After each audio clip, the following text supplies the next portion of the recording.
Yun. Coming to you live from Numancia, Aklan in Western Visayas in the Philippines. I'm having my morning cup of coffee, my coffee with Gino cup here, my Copico Blanca. Copico Blanca is my choice of 3-in-1 coffee here in the Philippines. Coffee, cream, and sugar all in one powder form. Put it in your cup, add hot water, and you have a nice cup of coffee. Weather here, weather. I always start with the weather. That's what people are interested about here in the Philippines. Rainy morning here, light rains, nothing heavy. I just dropped off Liana. I just dropped her off in school. Let me open my laptop here, make sure you guys are seeing me. All right, let me lower the volume here. Okay, all right.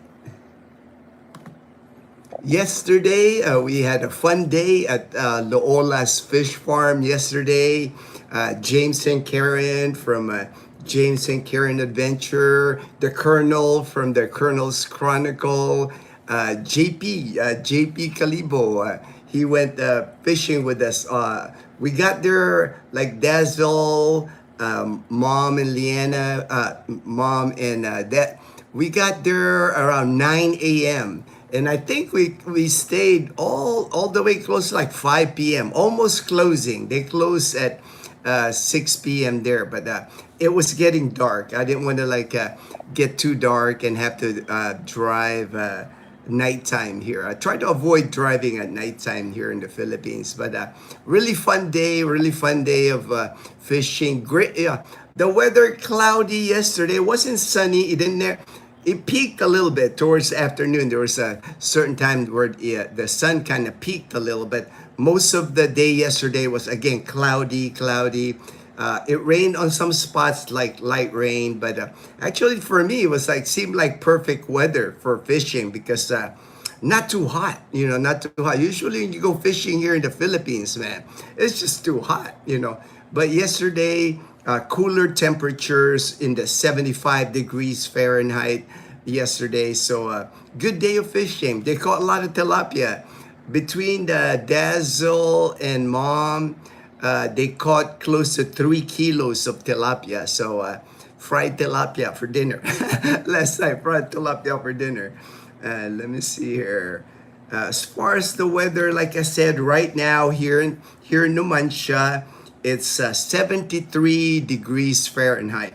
Still a little bit cooler than normal here. 73. I can't believe that we're having this kind of weather towards the end of February already. But I know the minute the summer hits, usually 1 March is a signal of summer here. I know when summer hits, it's gonna be it's gonna get hot all of a sudden. Then April's gonna be hotter, and then May's gonna be like the hottest. So today, little morning rain here in Numancia. It says here. Tonight, cloudy in the evening with a bit of rain. So pretty much looks like rainy weather here in Numancia and here in Aklan province. For the Philippines, looking at the Pag-asa website, there's several causes of the rain. Not a typhoon, not a tropical depression or anything, but the shear line. They all kept talking about this shear line. Also, northeast monsoon, the amihan season, easterly winds from the Pacific Ocean, bringing rain. It's bringing rain all across the Philippines, from Caraga, Davao region, northern Mindanao, from Bohol, Cebu, Visayas, even in northern Luzon and Cagayan, Kalinga, Mountain Province, Quezon, Resto Mindanao, Metro Manila. Pretty much we all have the same weather today. It doesn't matter where you are in the Philippines. Partly cloudy to cloudy skies with isolated rain showers or thunderstorms. Like I said, pretty unusual this late in February. Usually we're gearing up for the summer. Summer begins here like 1 March. Usually it's the summer season. Aloha, hey, aloha, Derek, aloha, Derek. Good morning. Good, yes, good fishing. Good fishing yesterday. Everybody had a lot of fun. It was like we were laughing, joking. For some that watched James's and Karen's live stream, that cat kept getting near the colonel, and I think because the colonel fed the cat one fish, and then the cat wanted more. Of course, he had. So the cat would follow the colonel wherever the colonel went. That cat was following. That cat wanted to go home with the colonel. That was so funny. Joe Cano. Morning, Gino. Been getting snow. Wow, snow. All right. I have not seen snow, Joe, in so long. I mean, I can't even remember.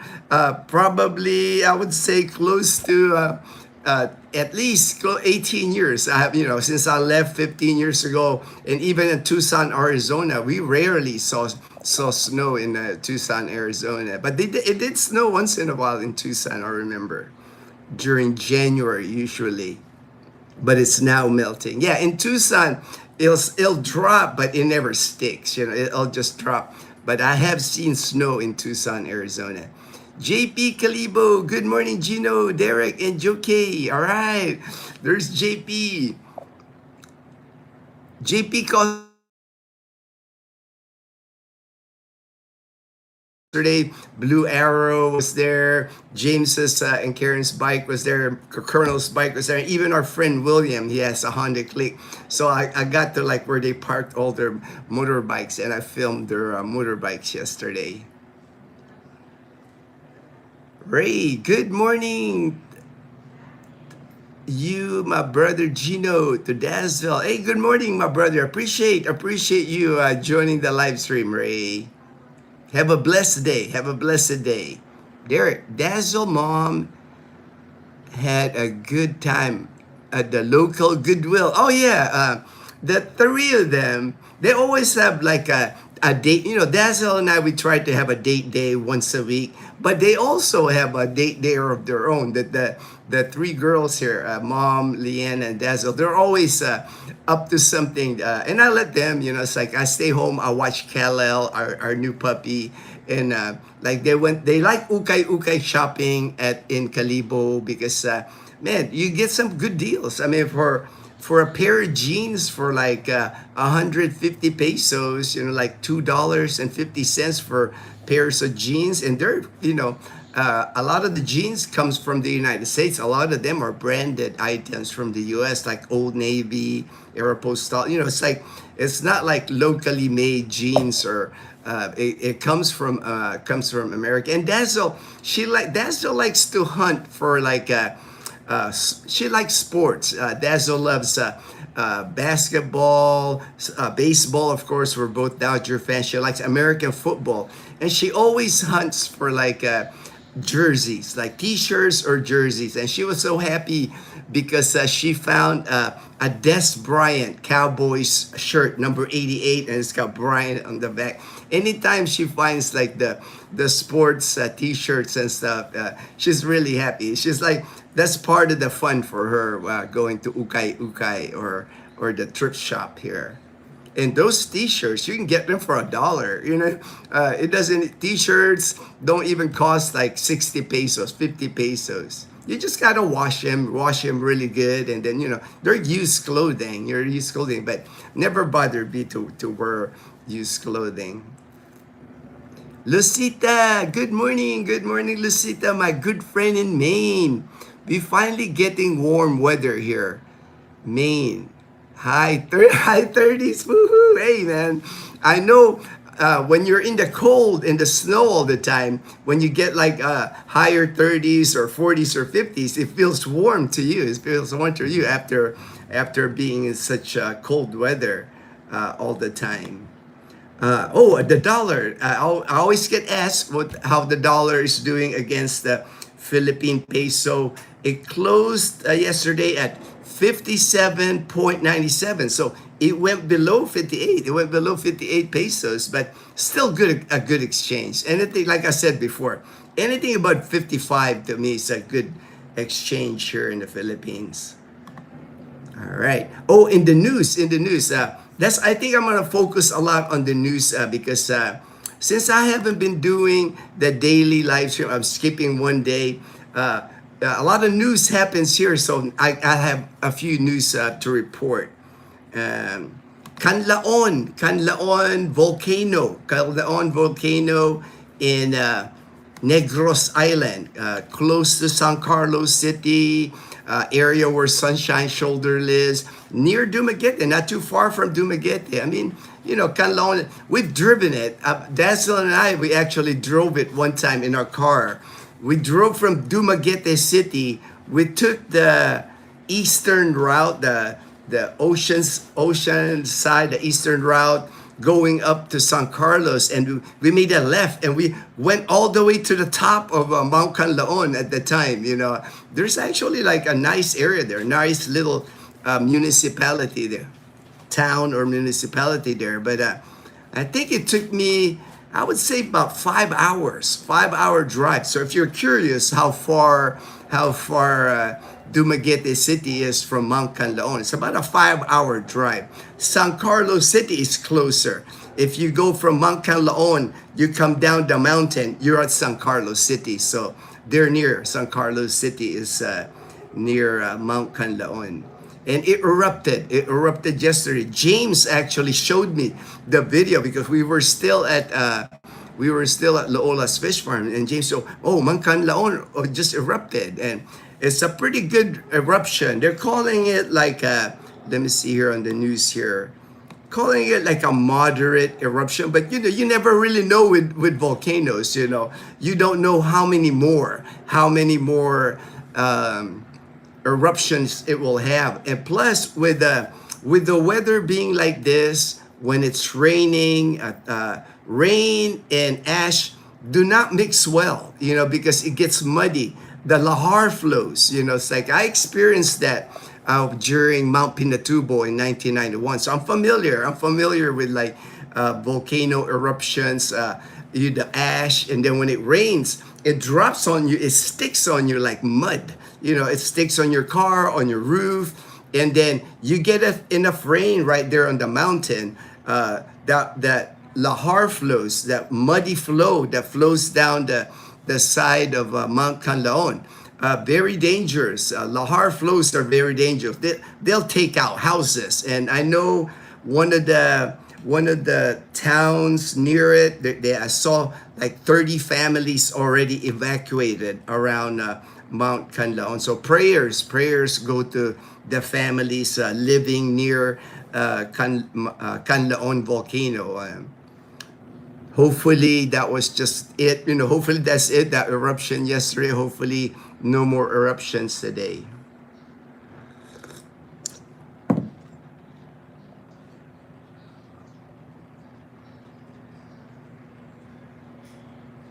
All right, I gotta go through the comments. It's going fast here on the comments. I gotta go back, make sure I do not miss anybody. Jokano, hi JP, how was the fishing? I drove home through Calibo instead of going around. I need more help. Oh, you did this side, JP, man. JP, before he left, we were talking about it. I told JP if you wanted to, want to avoid the traffic, because that's rush hour, usually 5 p.m. That's rush hour in Calibo. To avoid it, he could have gone the diversion road to New Washington and come that way to avoid the traffic. But I guess JP we wanted the heat, man. JP wanted the heat. He wanted the heavy traffic. No back riders, so I'm ready. All right, JP. Just glad you made it home safely, because it was we were kind of wondering if it would start raining on the way home yesterday. PBT here. All right, PBT, Peanut Butter Travels. The Colonel, good morning, everyone. Living life. I know, man. Colonel, it was so much fun yesterday, Colonel. We were cracking up with that cat was like hounding you, man. That cat was like following you since you gave him that fish. That cat got greedy at one point, because he was getting a lot of tiny tilapia. That cat was like fresh tilapia. He was eating a lot of fresh tilapia, but He wanted more. He wanted more. Okay, I was totally outmatched by Dazzle and Angeli. Angeli is Dazzle's mom. That's mom's name is Angeli. I kept three and gave them. All right, all right. Thank you for that, JP. Colonel, are you going to live stream later with your new cat? I don't know if the Colonel took home the cat, man. I think that cat belongs to somebody at the Alaola's Fish Farm. Joe, JP, they have the hometown advantage. True, true. I mean, Dazzle and Angeli mom, they've been fishing Loola's fish farm like the last 4 years, so they got home field. They know all the spots, the minute they get there, they got their own, they separate each other, it's like a mom goes one direction, Dazzle goes on another direction, and they're funny. They're so competitive. I was telling the story to Colonel, and he was laughing so hard because even they have separate buckets, of course, for their catch. And then the weigh-in, they're really particular about the weigh-in, how much. Mom's tilapia was 1.75 kilos, and Dazzle's tilapia was like 0.9. So mom, the winner yesterday was mom. She was caught the most fish yesterday. Happy Friday, bro. Hey, Michael C., my good friend, my brother in Trece Martires in Cavite. Happy Friday. Hey, I'm headed to Boracay today, man. It is kind of raining, light rain, so hopefully it gets better weather. But Dazzle and I were headed to Boracay today. A friend of ours, he lives in Makati. Yeah, he's treating us. He's treating us to the Henan Lagoon, and that's pricey. Dazzle and I, we don't. The only time we get to stay at places like that is if somebody treats us to it. We usually go budget, but today, this weekend, we're gonna stay 2 nights at the Henan Lagoons. We're excited. We're excited to see our friends. Should be fun. Should be fun weekend for us. Doesn't even really matter to us if it rains or not. We have fun in Boracay anyway. But I think the weather is supposed to clear up tomorrow in Boracay. Maybe today, light rain, but tomorrow they're expecting better weather. The Colonel, I passed that cat in the head of the cat, Carrie and mom. All right, all right. It was a happy cat though, man. That cat ate a lot, man. That cat ate a lot of fish. Fresh, dude, freshly caught fish.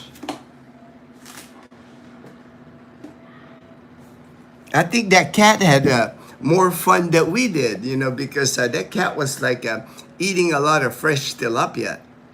Kumusta? Or from Oregon? Mabuti ako, Lowell. Salamat. God bless, my brother. William, the Colonel's Chronicle. The cat is still upset. The cat is still upset about that. Man, that cat is good. I'm sure that cat gets a lot of fish from a lot of the people that go fishing there. He knows how to hustle. That cat is a hustler, man. Bri Capistrano said hi. Hello, Bri. Good morning, Sir Gino. All right. LOL from the Colonel. Tap that. All right. Thank you, Colonel. Ruben, hey Ruben, TGIF. All right, TG. I actually invited Ruben too, but Ruben, they had some things to do yesterday, and it was light rain in Calibo. So next time, Ruben said next time he'll go fishing with us. Good morning, everyone. Jokano, Ruben in the house. JP, I hope it's about the U.S. sending naval surveillance aircraft to the Philippines. That one, I haven't read that, JP. I'm going to have to find that article. But I did find one of the news topic that I have is, and this has been happening. This news right here, it came out February 18, so it's a couple of days. Like I said, I'm accumulating all this news here in the Philippines. It said on the news here from Associated Press, U.S. to deploy more missile launchers in the Philippines over China's objections. And this has been happening here in the Philippines, not just this year, the year before, and the year before that. And of course, China's not happy. Basically, every time there's balikatan exercises here in the Philippines, it's called shoulder to shoulder exercise between Americans and Filipinos all across the Philippines. 9 bases reported, 9 bases in the Philippines, but more places here in the Philippines. And every time the United States brings in this high-tech missile launchers and missiles, cruise missiles, that can hit China, that can hit mainland China. So they're not happy because every time the United States bring this missile and missile launchers here in the Philippines, they don't go back to the U.S. They stay in the Philippines. So they just keep adding more and more of this cruise missiles here in the Philippines. Of course, China is claiming it is causing tension. It is causing tension in the West Philippine Sea.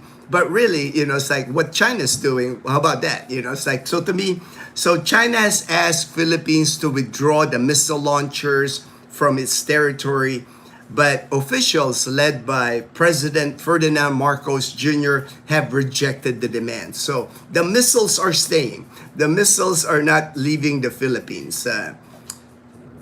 But I'll have to research that, JP, about the naval surveillance aircraft.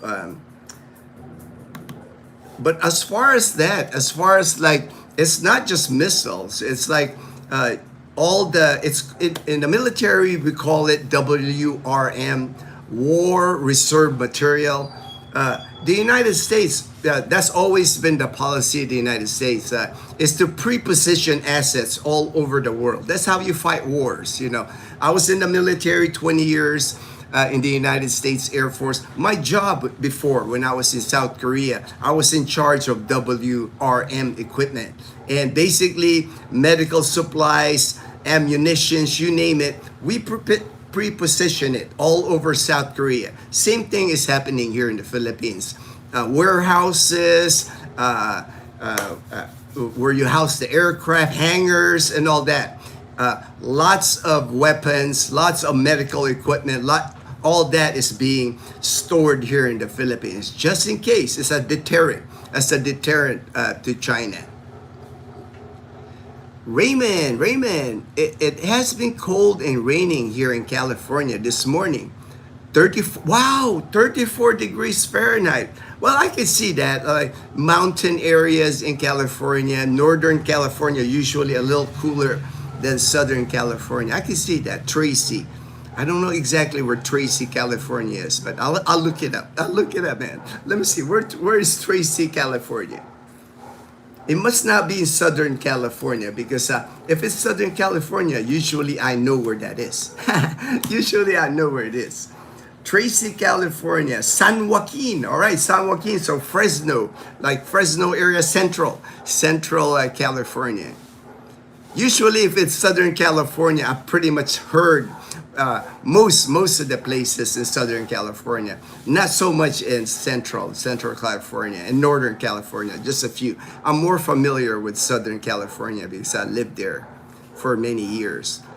Fortune, good AM, Gino fam, and good AM, my brother from Bacoor in Cavite. Fortune. I saw that our tennis star, she got defeated, but it's all right, right? She gained points. She made it to the deep in the tournament. Fortune, good AM, Derek, Joe, JP, Lucita, PBT, Lowell, morning Fortune, God bless, JP, good AM, Ruben. Hello, Lowell, Ruben, Lucita, PBT, and Ray. Belus, hey, Belus, my brother in Leyte. Good morning, Gino. Light rain, same here, same. Oh, third cup already, My first and only cup, man, I had to take Leanna to school, And then on the way back, I had to pick up rice and eggs because like Dazzle and I are going to be leaving for Boracay later. The check-in is at 2 p.m. So we'll probably leave here after lunch. After lunch, we'll head to Boracay. But Mom told me they're low on rice and low on eggs. So I stopped by the Talipapa, not the public market, but like the side mini mart store, like the bigger sari stores in Numancia. Bryce, Sir Gino, how's the Boss Rooster? The Boss Rooster. Man, I see the Boss Rooster often. As long as he lives like right outside the big sign that says Camellia Aklan, the house right in front of 7-Eleven. Man, I've even filmed there. If I don't know if you saw it one time. He is up on the power line.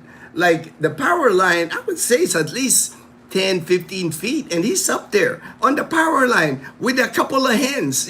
I don't know how they get up there. It's like I've never seen them the way they got. But one time they were chilling there, but I always see the Boss Rooster, man. He is the boss, and I love seeing him. Always makes me smile when I go to 7-Eleven and I see the Boss Rooster. Hello, Tan. Good morning. JP, I moved to fish next to Dazzle to see what she was doing and tried to distract her. And she continued dominate me in fishing. I did catch a bucket full of large red not biting ants. Yeah. On JP's bucket, he had a few fish in there, and the red ants start climbing. Good size red ants. And here in the Philippines, it's weird because like the really minute red ants, those are the ones that bite. The bigger one, they're not really fire ants. I don't know what kind of a variety that, because I've had them crawl on me before, and I've never been bitten by that ant, that specific one. I've been bitten by the really minute, almost you can't see red ant, but the larger red ants never bothered me. Dazzle used to play with them when she was a kid, she even says.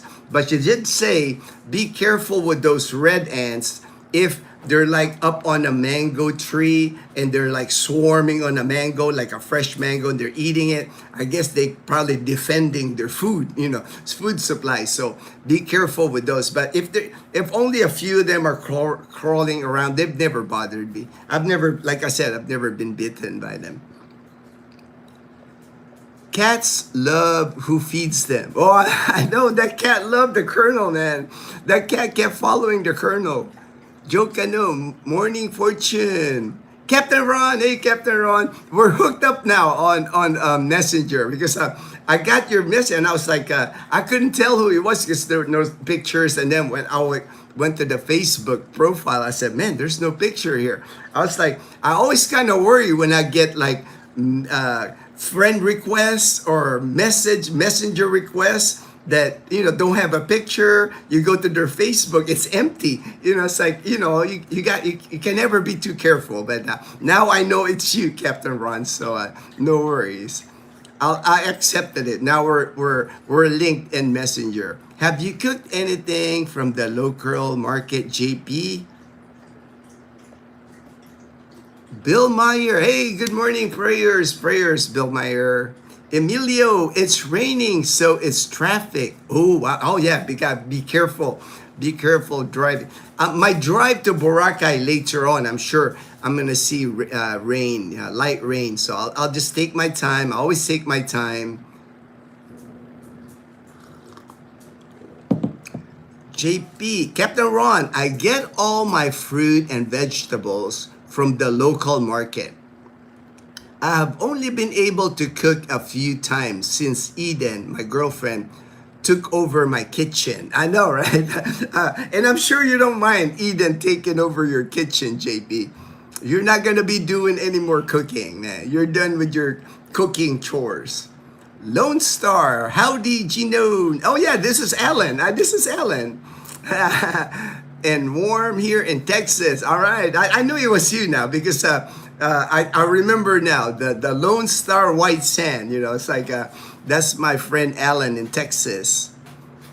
Fortune, Aliyah Iyala is not yet top 10 level. Yeah, I think, I've watched highlights and I've seen, she just needs to I think conditioning. I think conditioning, part of the conditioning,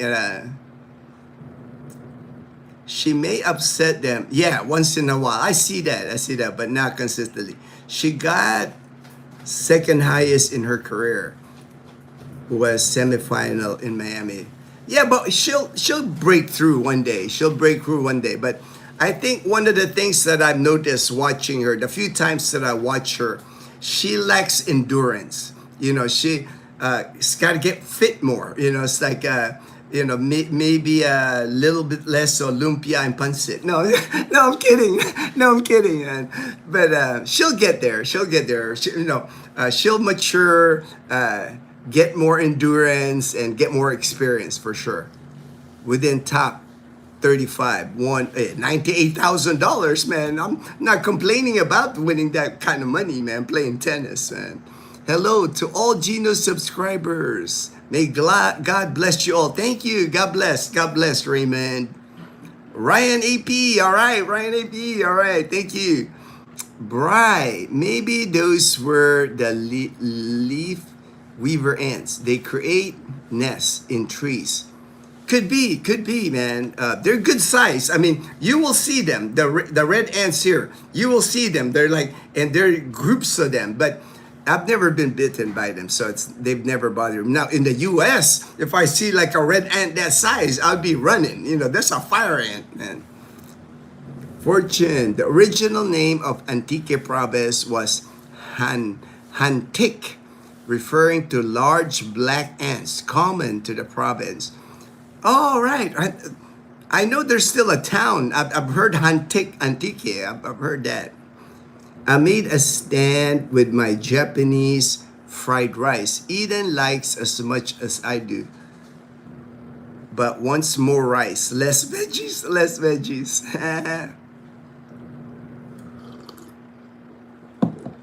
Home cooked meals are the best, JP. Yeah, definitely. Most of our meals are home cooked.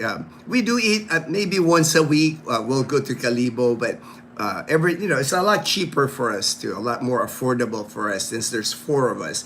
If the four of us eat, usually I'm looking at like 1,000 pesos at a restaurant, about $18. If you eat a Jollibee, maybe a little higher in McDonald's, but a lot of the fast food, Rib Shack, Jollibee, I can get by with like 500 or 600 pesos, about $10 for the four of us.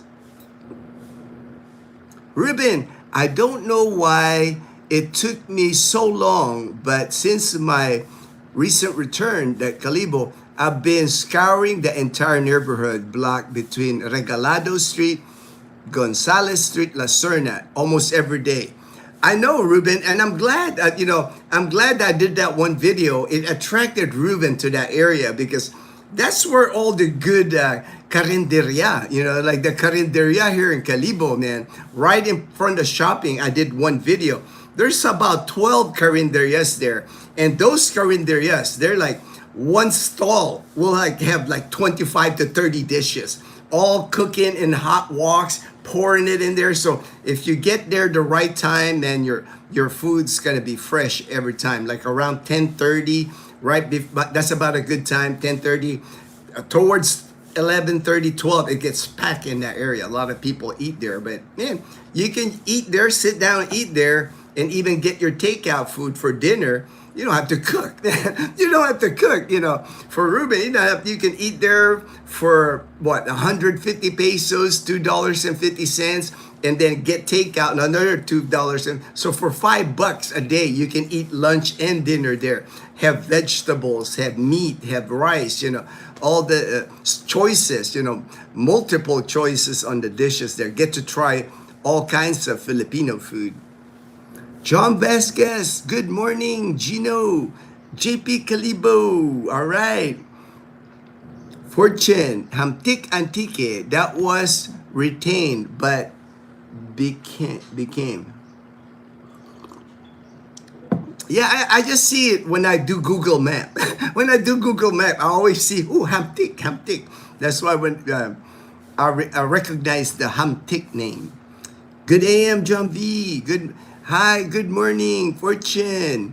Ruben, really enjoying the many carinderias. I know, right? I know, Ruben. Man, it will take you a month to try all the Filipino food that you can eat there. Man, they got seafood there. They got fish. They got squid. They got crab. They got shrimp. They got pork dishes, they got beef dishes, vegetable dishes. Man, it will take you a good month to go through all the different foods that you can eat there. Try different kinds of Filipino food. Exploring the many shop stalls inside the shop. Yeah, shopping. I mean, it's so cool, right, Ruben? When you go to the shopping area, they got places that repairs watches. They got places that repair electric fan, repair a radio, repair a TV. That shopping area, if you have anything electronic, cell phone, you name it, they can fix it, man. They'll open up whatever electronic, they'll start doing that soldering and everything. They can revive any broken piece of electronic, man. I'm like amazed when I walk in that area. I'm just like, dang, that's an old looking TV or old looking radio. And next thing you know, they got it working again. TVs and radios from the 70s even. And they got it working. I'm like, black and white TV. I'm like, I haven't even seen black and white TV in so long. Because they don't throw anything here, man. Filipinos, and especially the OG Filipinos, you know, in their 60s and 70s, man, they do not like throwing away anything. Even shoes. Any shoes, like if you have any kind of shoe, you know how sometimes it opens the bottom, the glue on it or something. Here, when that happens, when your shoe breaks, like the glue on it was like faded. What they'll do instead of gluing it back, they'll sew it. They'll sew the bottom of it, like they'll sew it around to where once they sew it, it'll never open apart, you know, like the cheap glue that the shoe companies use. Here in the Philippines, you can take that shoe to the shopping area and they will sew it in the shoe, man. It's like I said, there's nothing broken or and they have a lot of tailors, a lot of seamstress. You know, I never saw a lot of that in the U.S. You know, it's like you can have custom-made shirts or custom-made pants, custom-made shorts, custom-made cargo pant shorts. You can stand there, they'll measure you. You can pick the material you want and they'll make you clothing. You know, it's like you don't see many of those things anymore. And if you do, I know when I was in South Korea, they do that at outside Osan Air Base, kind of pricey. At shopping, and we get Leanna's uniforms there for school. We'll get her like 3 sets of uniforms, not even cost $50. You know, $50 for 3 sets of uniforms. Really good. That's why Ruben's having fun at the shopping area, because you see so many cool stuff like that. I'll have to go there one day. I'll film it. I'll film a lot of that. The repair shops, the seamstress, I'll do that. I will go to shopping and make a video of it. I've done it before, but it's been so long. I even had my shoe repaired there, so I'll have to find a shoe that's broken and get it repaired there.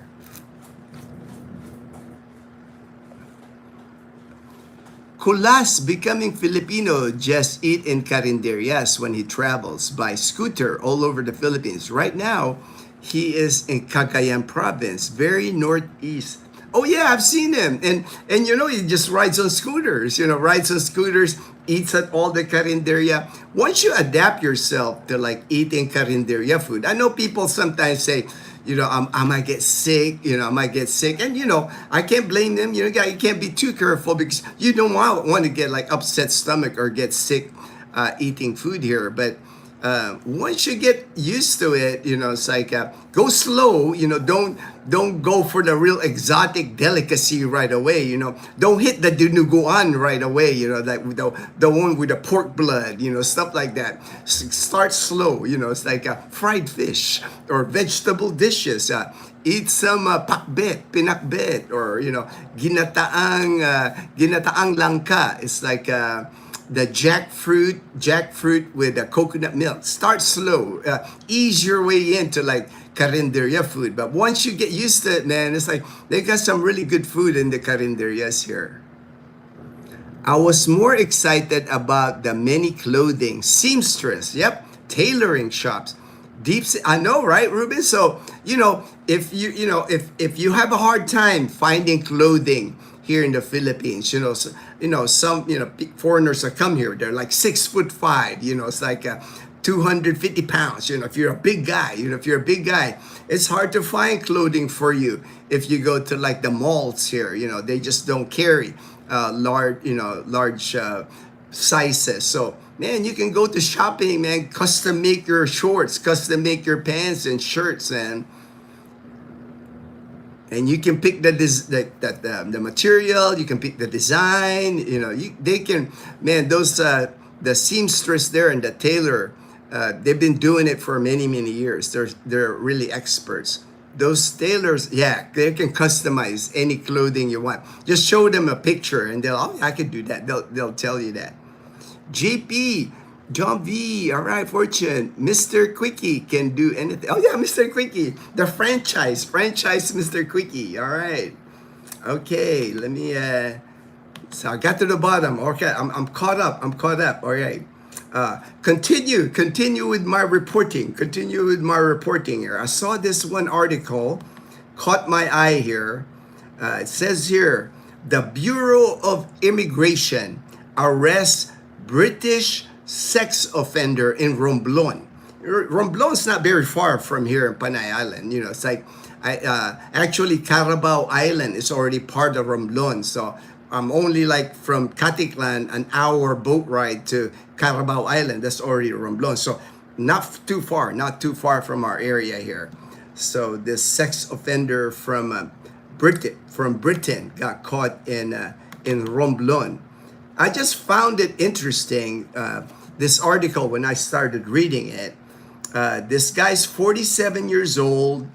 He's a sex offender in England. He was sentenced to a lifelong sexual offense notification ordered in 2012 in England. And then in Australia, he also had multiple charges, 2009.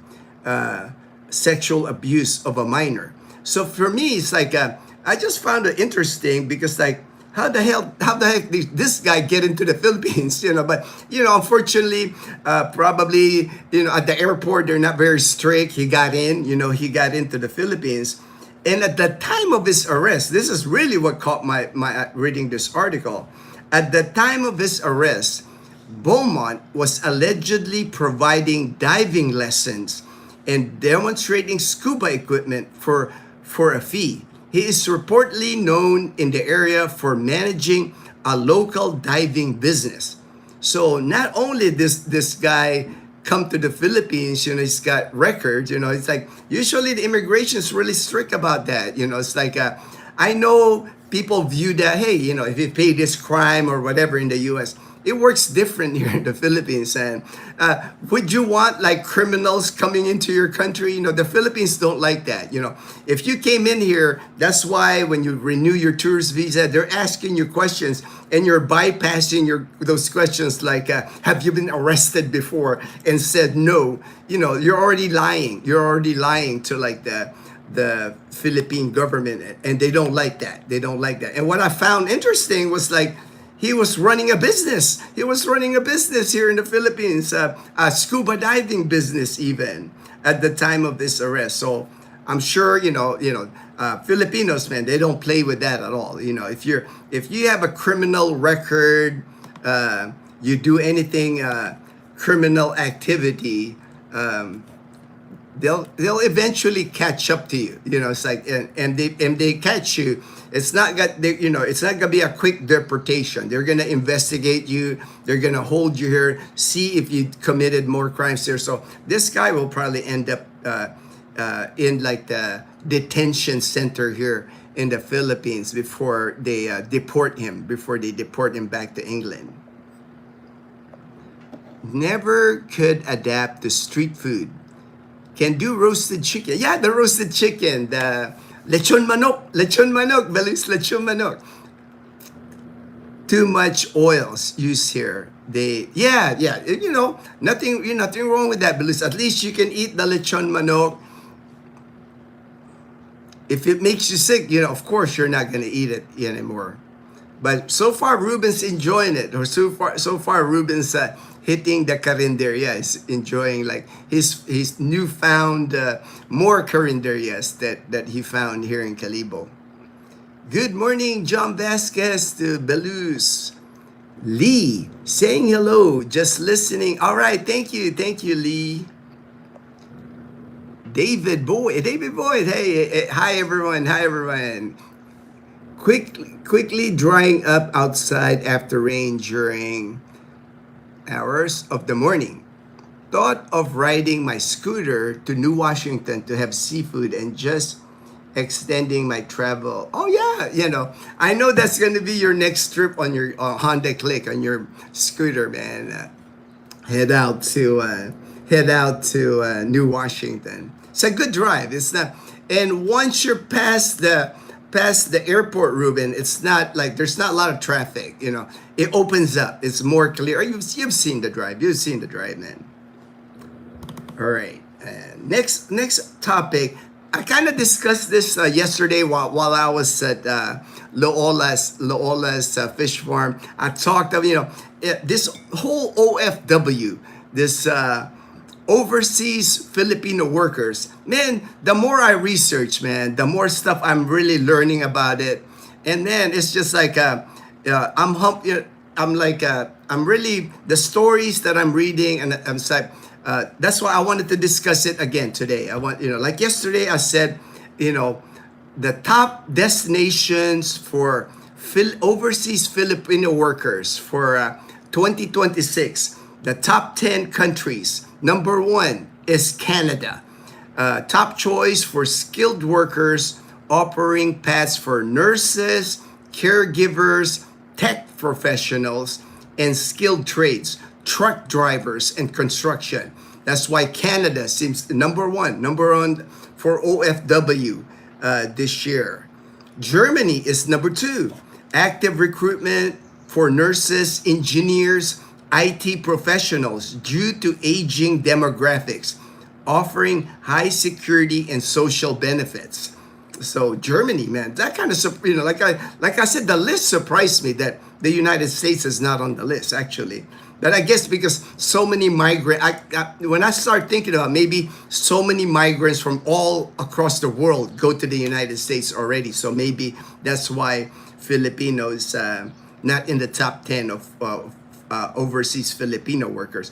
Australia, number 3, highly popular for migration. And I have noticed that when they go to Australia, a lot of Filipinos, and I have friends that batchmates of mine in college, when they go to Australia to work, they go to migrate there. They go there to stay. It's like I have not heard of a friend of mine that went to Australia that was just a temporary worker there. The goal is to stay and become probably citizen or marry an Australian or however, like a permanent resident is their target.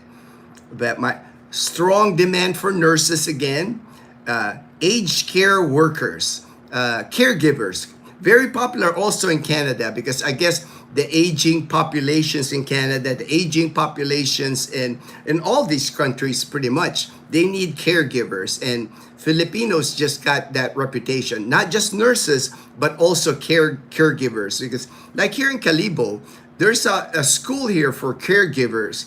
It's not a 4-year degree. You can just go to the school here in Calibo, get your license certification. It's almost kind of like a vocational caregiver, and you can go abroad as a caregiver. Because a friend of mine did that too. That was the route he chose. Was a caregiver, studied caregiving in Calibo. Japan, number 4. Japan, continued demand for skilled professionals and technical interns through structured, safe working programs. All right, that's and then number 5, Singapore. Singapore, I know it's Filipinos love to go to Singapore because good paying jobs in Singapore. That's why it's always attracted Filipinos to go to Singapore. A top nearby destination for domestic helpers.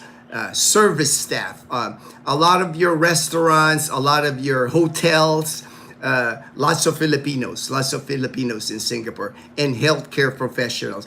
You know, healthcare professionals, nurses and docs. Pretty much those people can go anywhere. You know, they're in very high demand. Number 6 is Qatar. Qatar, a major hub for engineers, construction. Again, the Filipinos, I was talking about it yesterday, from way back early 70s, we Filipinos were a big part of building all those infrastructure that you see in the Middle East. You know, like Dubai, United Arab Emirates, Qatar, Bahrain, a lot of those areas, lots of engineers, architects, Filipino construction workers, foremen, you name it.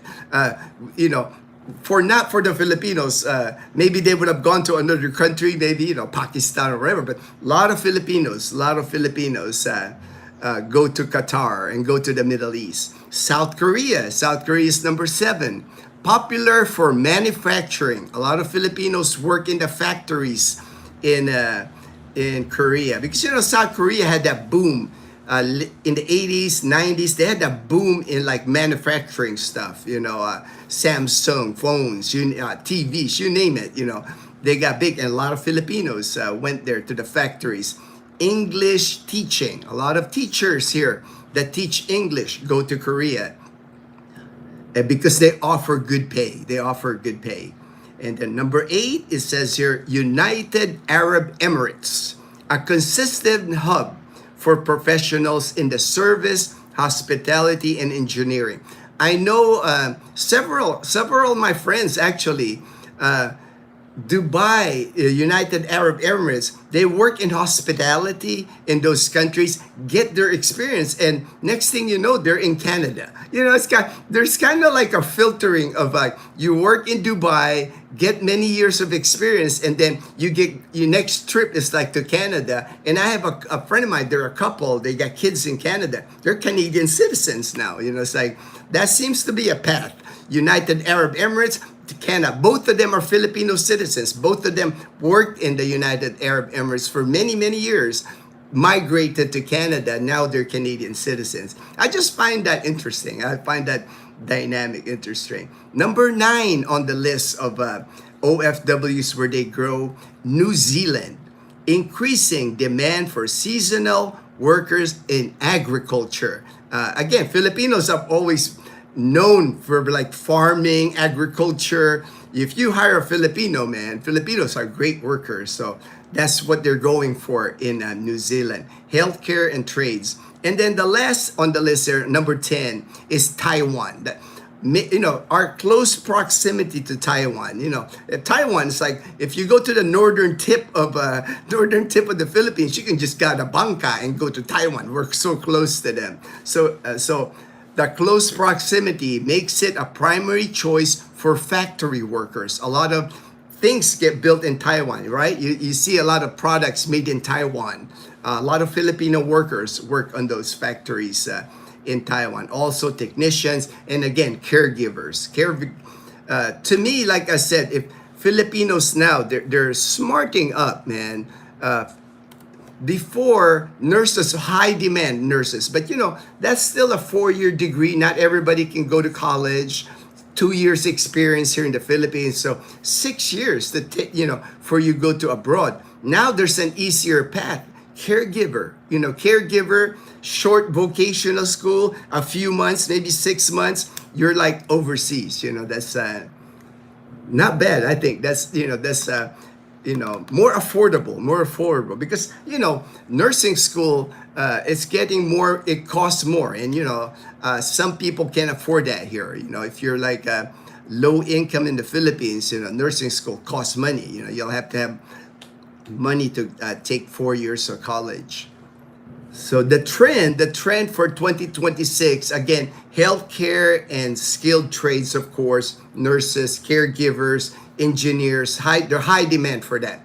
You're not going to have a problem. If you're a nurse, caregiver, engineer, you're going to find a job overseas. Not a problem. People overseas are fighting for Filipinos to come their way. Regulatory focus. now there's a focus, the Philippine government is trying to focus on, they're emphasizing, because there's an organization here in the Philippines, of course, they care for the overseas Filipino workers. They're trying to, you don't want them abused, the employers that hire them overseas abused. So there's more emphasis now on fair contracts, better labor protection in countries like Germany. They point out Germany. There's talks to improve the working conditions. Diversification. While traditional hubs, Middle East has always been a strong, Middle East, all the countries in the Middle East, a lot of Filipinos. Now the government here is looking at Europe now and New Zealand for long-term residency. Again, because like I was talking about it yesterday, this whole overseas Filipino workers, it will just continue to grow, in my opinion. Just my opinion. I'm not, because I've seen the growth over time. I was born in the Philippines in the 60s, grew up here in the 70s. Even back then, I had classmates, I had relatives that were like going, I have a cousin, my Kuya Larry, went to Norway. People were just like, even back in the 70s. And over the years, it just continues. It just continues, that the migration. That has been the solution for, people say, the Philippines is so poor. Why aren't they creating jobs here? The solution always has been to export people.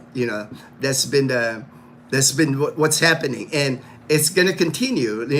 With AI. The BPO industry. They're looking at the BPO. The call center industry here in the Philippines will suffer. A lot of those call center people, I expect them to go overseas and work overseas, because Filipinos, like I was saying yesterday, they will pivot real quick. There is no shame in their game. If you're like, let's say you're a doctor in the Philippines and you migrate to another country, but you can't be a doctor in that country because of all the licensing required, all the requirements, they'll become a nurse. They'll lower themselves as a doctor, become a nurse. Or if they're a school teacher here in the Philippines, they go to a country initially as a teacher, as an English teacher. The job falls through. They'll take a job as a domestic helper. Filipinos, they don't have a shame, no shame in their game, man. They will work whatever is required to make that money. And that's what I see happening. Those call centers, those thousands and thousands of call center people here, they'll just go overseas and find whatever job that they can get. Let me catch up on the comments here. I do not want to be the comments go fast. The comments go fast. I don't want to get too behind here. All right, Fortune right here. It says, Romblon is a province of many islands, but there are 3 major, no cities, just 17 towns. Oh, kind of like Aklan. Aklan is the same thing, man. 17 municipalities, towns in Aklan, no city, zero cities here in Aklan province. So Romblon is the same, 17 towns. Tablas is the biggest island with 9 towns, including Odio. I've heard those. I've heard of Odiongan and Romblon. I know Romblon. They are known in the Philippines as the marble. Those fancy marble floors, marble anything. That's where it comes from. Romblon is the marble capital of the Philippines. Cool, Gino. I can get them to add a pocket for my. Oh yeah. Anything you want, Captain Ron. If there's a certain cargo short or certain style of pants or shorts that you like, you just show them a picture, a drawing of it, or whatever. They will fit you to size. They will measure the length, how long you want the short is, or your waist. They'll measure waist. They'll measure your thigh. It'll be like a perfect fit. You're gonna be like, dang, I got custom made clothing, man. Sibuyan Island has 3 towns. The 4 island, including Carabao. Yeah, I see Carabao from Puka Beach. When I'm in Puka Beach in Boracay, I'm looking at Carabao Island. That's why I know it's like only an hour by Bangka to go to Carabao Island. But the town name is San Jose. Province, population, yeah, pretty good size, pretty good. And I know expats actually living in Carabao Island. I know you can buy cheap beach property in Romblon. You know, that's why a lot of people are headed to Romblon. But the problem is like the boat travel. You know, gets difficult. Gets difficult during rainy season, typhoon season. If you don't mind being, you know, like being in a remote island, you know, I mean, there's towns now. There's, I'm sure they got groceries and stuff, but you know, you're gonna be out there. You're gonna be out. I know for people that enjoy having their own boat, you know, I know people have enjoy their own boat. You know, I know it works for. But you can buy. Low price beach property there. Fortune, good morning, Beloos. Good AM, Captain Ron. Don't forget. Oh, thank you, Colonel. Thank you. Filipinos may be more practical and see the USA is getting too expensive and people are going off the deep end. I think you are correct, JP. I think the US used to be very attractive for Filipinos to go. The attraction is no more the same just because they know, you know, it's like if you pick the US, it costs a lot of money to live in the US, you know. If you pick a country, Middle East or Southeast Asia, you know, a lot cheaper cost of living. So if you're your working years, you might have a better opportunity to save more of your money than if you go to the United States. And then it's not an easy path. A lot of times, you know, requirements, you know, the quotas, there's quotas on the number of Filipinos allowed every year to go to the United States. Costs money, applications, everything costs money. Eden spent 12 years in Qatar. See? And, you know, it's like, imagine that. Somebody working in the Middle East for 12 years, you know, imagine that what kind of sacrifice that is, man. You know, it's like to be like a worker in a foreign land, But, you know, a lot of Filipinos do it, man. A lot of Filipinos do it. That's why, you know, I like reading about it. I like the stories, you know. Good. Many books, many movies are made here in the Philippines of the flight of the overseas Filipino workers. But many have become successful. You know, it's like you see it here. You know, like our community, Camellia Clan. A lot of these beautiful homes that more expensive homes than ours here. There's homes here like upwards of 10 million. You know, 4-bedroom, 5-bedroom homes in our community here. They're OFWs. They worked overseas, made their money, bought these properties. Some are still working overseas. It has become very hard to get a visa into the U.S. I think so, Joey. I think you know, because of all the illegal immigration over the last several years. Captain Ron, Morning Fortune, where are you going to retire? Joe Cano, those that enter illegally displace those trying to enter legally, unfortunately.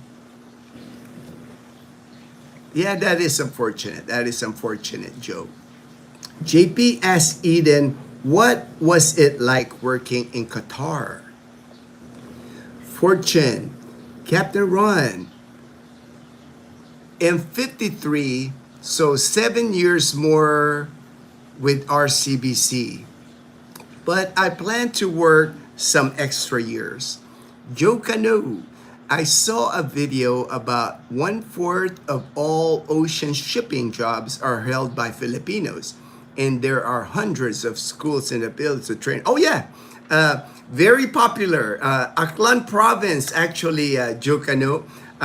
produces a lot of seafarers. Aklan Polytechnic College graduates hundreds every year, and almost guaranteed jobs to work in the different, different countries, different ships all across the world. Very popular here. I think the two things that produce the Philippines. It doesn't matter if you're Luzon, Visayas, Mindanao. The two schools that produce more workers are nurses, seafarers. Those are one and two. Anywhere you go in the Philippines, those are the one and two most sought after, I guess.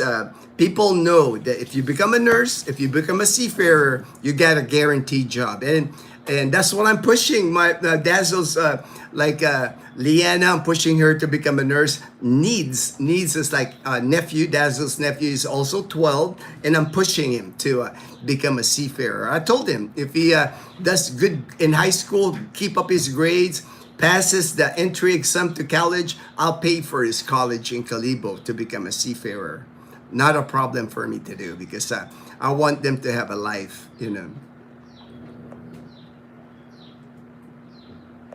JP, Captain Eden isn't here right now, but she said it was okay, except she had to wear the clothing and did not have freedom. Many co-workers experience poor treatment from locals because they are women. Yeah, and also, Captain Ron, a lot of story. I mean, not just stories, but real life that Filipina domestic helpers in the Middle East. Some unfortunately get abused, and some even give up their life. Some get killed. They get shipped back to the Philippines in coffins. And there's not a lot the Philippine government can do. That's a Middle East nation. It's their rules. So if something happens to a domestic helper there, the families, of course, they will file whatever, but nothing seems to happen. Every year you hear stories about Filipinas getting sent home here that were murdered, something really bad happened to them in the Middle East. But we still keep going because of the work. Unfortunately, Filipinos will still keep going because of the work. Yes, Joes, most Pinoys living in the islands coast prefer to be either fisherman, farmer, or seaman. Yeah, that you name the work here. The Aklan province is what it's all about. It's either fisherman, it's either farmer or seaman. That's like the work that most of the island people here do. Lone Star, Carabao Island is difficult to get off the boat in some places, especially at low tide. You'll have to walk and watch out for sea urchin. Oh, thank you for that information, Lone Star.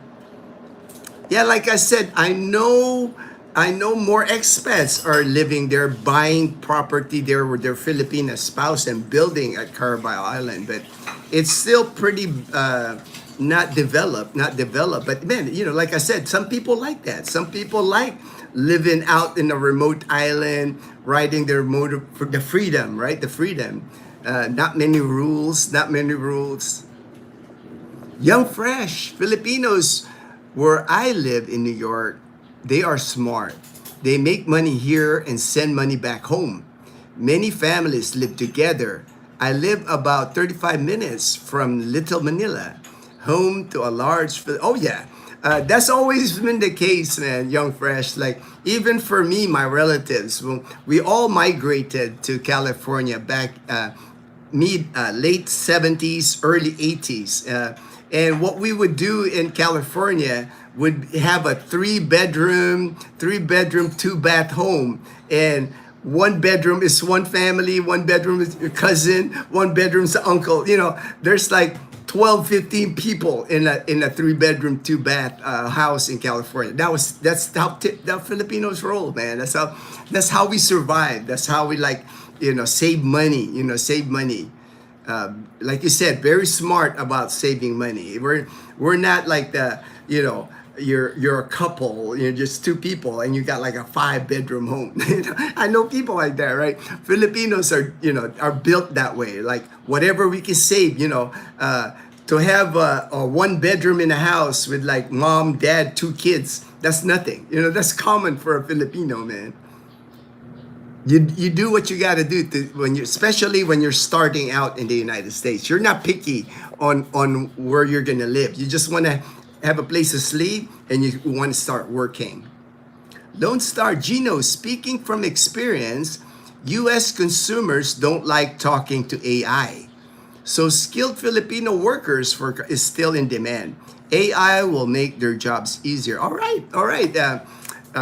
Good point, Alan. And I've heard articles about that. You know, but I guess we'll just have to see, right, Alan? Because like people are always, you know, doom and gloom, right? Oh, people are always doom and gloom about, oh, the Philippines, their economy is gonna tank because all these call centers, they're gonna be closed up because of artificial intelligence. But you know, artificial intelligence also has a limit, like you said. You know, there's always somebody's got to, you know, there's, you know, it can't be all computers, it can't be all like the Terminator. You know, it can't be all that. There's still some people, right? And if, you know, like you're pointing out, you know, people still want a talking person, right? You know, so that they can talk to. But so I guess we'll just see, you know, we'll just see how that turns out. My point is just, I just know how Filipinos are. I just know that if the call center, if 50 call center workers shuts down, those 50 call center people, they're going to find jobs. They're going to go abroad. They're going to go somewhere else and do whatever work is needed for them to do. They're not stuck in like, oh, I can't be a call center agent now, so what am I going to do? They will come up with something else. They'll go to school to be a seafarer. You know, they'll go to school to become a nurse. You know, the Filipinos just do that. You know, it's like they will adapt. You know, Filipinos have been adapting for many years. So it's not like it's the end of the world if AI takes over the call center industry. Nice. What? Young Fresh, likely you have made Pinoy friends and learned the culture. Hello, Otto, hello. Many Filipinos here. One of my best friends is a Pinoy. Very diverse. I have many friends from different backgrounds. Just happens my best friend is Filipino. Awesome. Awesome, Young Fresh. We have everything here. Jollibee, Chowking, Red Ribbon, Max. I love it here, but it is just too expensive. Washington State has rules about how many can live in a house by the number of bedrooms, bathrooms, and square footage. Oh, okay. I did not know that, JP. I don't know if California has that rule, but I remember, man. I remember because when I got to the U.S., man, I was living with my cousins and everything, and we were living in a 3-bedroom house, and there was at least 12 of us in there, you know. So, Fortune, nice, Young Fresh, just expensive. All right, so I'm at the bottom. I caught up in the comments.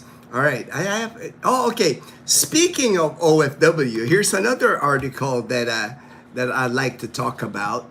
The NBI. The NBI is the NBI here, National Bureau kind of like the FBI, in the United States. The NBI arrests suspect in investment scam targeting aspiring OFWs. These overseas Filipino workers, unfortunately, they've been a target. OFWs have been a target, aspiring. You know, they want to go abroad. And this has been happening here since I could remember. Like I said, even back in the 70s.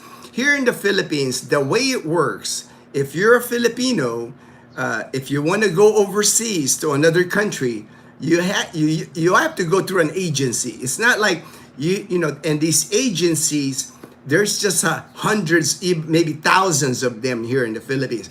The agencies are the ones that will get all your paperwork in line, and then they have contacts overseas, and they're the ones that's like lining up your contract. If you're working for 2 years in the Middle East, they're the ones, they're getting their commission, of course, the agencies.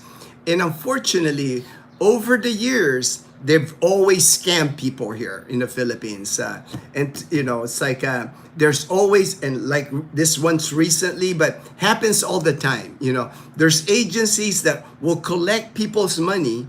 Well, and a lot of times, man, these are like, domestic helper application and stuff. They're already tight with money. They're already borrowing money from relatives. They're already getting in debt just to have the opportunity to go overseas. And these agencies are asking them for money, asking them for, you need to pay for this, or you need a down payment for your ticket, or to get you a contract. And then all of a sudden, these agencies like disappear. It's like they could have an office. They're collecting all this money from these people, recruiting OFWs. Next thing you know, there's a sign, closed. They're gone. They're gone with everybody's money. And that's been going on here for many, many years. And the NBI, the National Bureau of Investigation, they're always working, trying to catch these people, of course, that scam people. But unfortunately, it keeps happening. It keeps happening, unfortunately. Because, the people, these are some of the most vulnerable groups of people, the ones that are aspiring to go overseas. They're struggling here in the Philippines.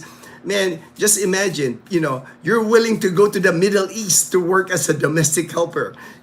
That can't be high on like your dream job, going to like a Muslim nation. You got to wear that, whatever clothing they got, and you're going to be working for, hopefully a good boss, but, sometimes that goes sideways, with the employer that you're going to find there. But it just seemed to like this agency scam, or it just never stops here in the Philippines. It just keeps happening. You hear many people, if you talk to people that try to go abroad, they've been scammed. It's like, unfortunately.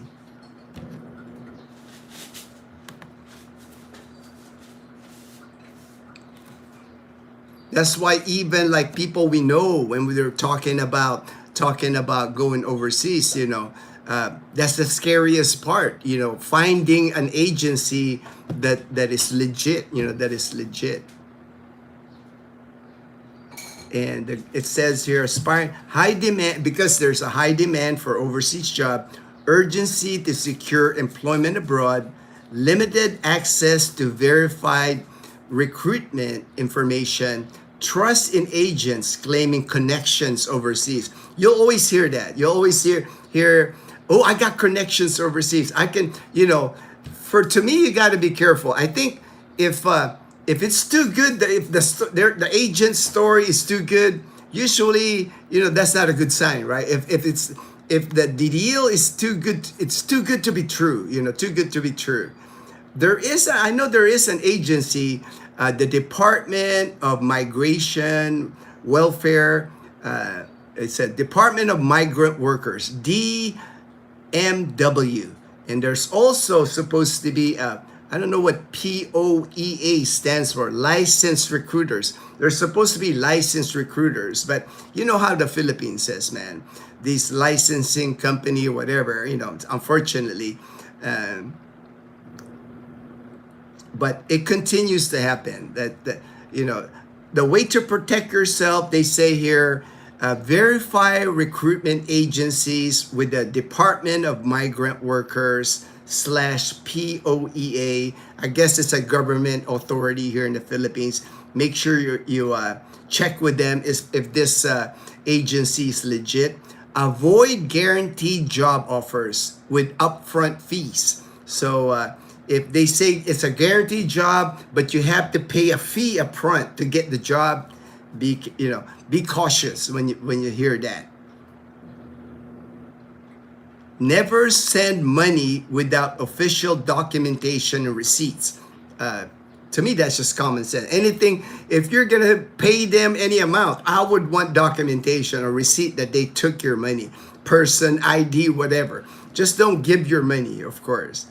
Report suspicious schemes to the NBI, also to the DMW, the Department of Migrant Workers. Again, if it sounds too good to be true, especially involving overseas jobs or fast returns, like they're hooking people to like, oh, you only give this amount of money, we'll get you the job. You can earn that money back in a couple of months, and then you'll start making money.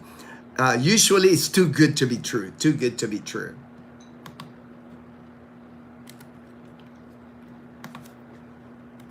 Because I know like expats, and the only reason I'm bringing this up, I know expats a lot of times, you know, they'll hear from their Filipina or the Filipina's family. Oh, I have my brother, my sister, my uncle, you know, whatever. We can help him. He's trying to get a job overseas. He's working with an agency. We just need a deposit of money. You know, just be careful. Just be careful. And I know a lot of expats already know this, but I just wanted to a warning. Okay, let me go catch up here again, man. The comments go pretty fast, you know. All right. Okay, there you go. All right. Nice. Young Fresh. My goal is to live in Calibo or Iloilo City this year. All right. Once my remote job gets approved, I should know by the end of this month. All right. Good luck. Good luck, Young Fresh. Hey, man, you know, I'm here, man, if you need any help from me once you secure your remote job. Pinoys abroad sacrifice a lot so they can send money home, which is the purpose of going abroad. Now, when family lives have improved here, that's when they start accumulating there. Maybe the soft landing for you is Iloilo City, Fortune. Yeah, I've talked to Young Fresh before because he's looking, you know, he's going to be working online, and I was telling him Iloilo City would be a good soft landing for him. Then when you settle down, can move to Calibo. Young Fresh, I am not staying in Calibo only because my Filipina is in Dumarao. They are awesome, and I cannot see moving her away from family. And that's awesome, JB. I love hearing that, man, that you're, you know, because your Filipina's going to be a lot more happier being around her family. If you move her away from that, she's gonna miss that too much. Easier for you to move to her family, around her family, than her to move to Calibo. And knowing you, JP, you're gonna have fun no matter where you are. Hi, brother Gino. Hi, friends. Pinay Heart, Oceanside, California. Hello, Pinay Heart. Calibo is a great place to land if you're not looking for a city. It's 100K population, 100,000 people population, has plenty of shopping, walkable if you are able to walk. La Casa Española is a great location. And that's why I put people there. That's why I recommend La Casa Española, because walkable to everything, safe, you know. There's places in Calibo that are cheaper apartments, but I just like the location, and I like the security for the people. I feel safe for like the people I put there, you know. I don't worry about anything happen to them. James and Karen, all right, good morning, everyone. Thumbs up. Thank you, James. I appreciate you joining the live stream. Hello, J&K Pinoy Heart from JP Derek. A lot of Philippines OFWs. Diego Garcia. Yeah, man. It's like Filipinos go everywhere, man. If there's a country, an island, you know what? But as long as there work, Filipinos are gonna find that work, man. Go there to work it. Hello, Pinay Heart and James. Good AM, Pinay Heart. Ray. Hi. There was a video about how people in the Philippines age out at 30. Is that true? Is that true? I haven't seen that video, Ray, but you might be referring to a lot of times if depending on the job, let me give you an example. Like in Boracay, let's say you study hotel restaurant management. You know, basically you study 4 years of college, you graduate, and a lot of times after you graduate, they pick you to work the reception desk in the hotels, the big hotels in Boracay, your Henan, your Shangri-La, Discovery Shore, expensive hotels in Boracay. They will hire, here in the Philippines, it's kind of referred to as pleasing personality. But usually it's the good looking women. You know, usually that's who they hire for the front desk work.